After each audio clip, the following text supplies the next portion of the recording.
Okay, today we're taking a look at Star Trek Untold Voyages. This is put up by Eagle Moss. It's a reprint of the 5 comic short series by Marvel during the mid-90s, which this covers the Star Trek original crew between the time of Star Trek the movie and Star Trek the second movie, Wrath of Khan. So it is put out by, it's all written by Greenberg. I think it's Glenn Greenberg. I don't want to misstate. Yeah, Glenn Greenberg writes all the stories, and then the art is by Michael Collins. Now, if you recall my video I'd recently done of Star Trek Early Voyages, which was fantastic, and I loved most of the art there, that was almost all done by Patrick Zurcher. And then the poorer art, when they had the fill-in was by Collins. And so you kind of have this almost fill-in quality art. It's just not that good, at least not compared to some of the other artists. And so I don't like the art in this, and then the storytelling just isn't very good. So much of it is just references and fan service to other stories. So, hey, this one, it takes off, right after the,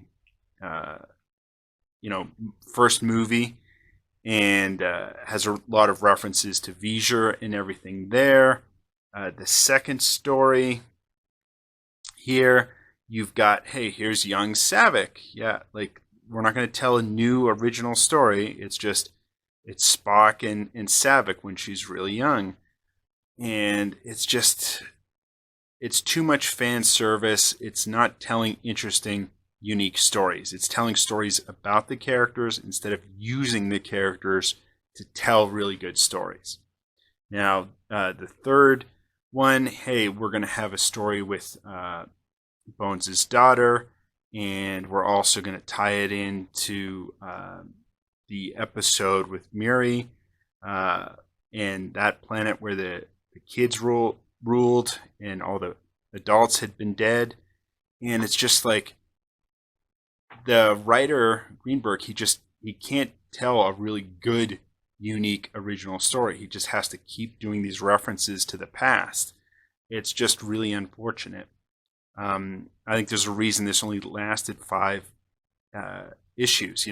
Greenberg can't tell good stories, and Collins, his art is just not very good. It's relatively bland, relatively basic, and this is probably the strongest story, the most unique one. The 4th issue, where there's this unique life form, and Sulu's put in charge, and Orions are competing for it. So that's actually a pretty decent story, and Greenberg's able to tell a unique, good story at that point. And then the 5th one, hey, we're back to member berries, and let's throw in all these references. And then again, we're doing stuff that doesn't make sense. Where they're on this 5-year voyage, that's the idea, and in the middle of it, they just switch their uniforms. That's not how it would work. They would finish with the more pajama style uniforms from the first movie, and then when they're back at Space Dock, then refit, they're all going to get new uniforms. Not going to switch in the middle. It doesn't make a lot of sense. It's poor art, and again, poor writing. So I would absolutely skip on this title, on the Untold Voyages. The only one really worth reading is issue 4. Anyway, till next time.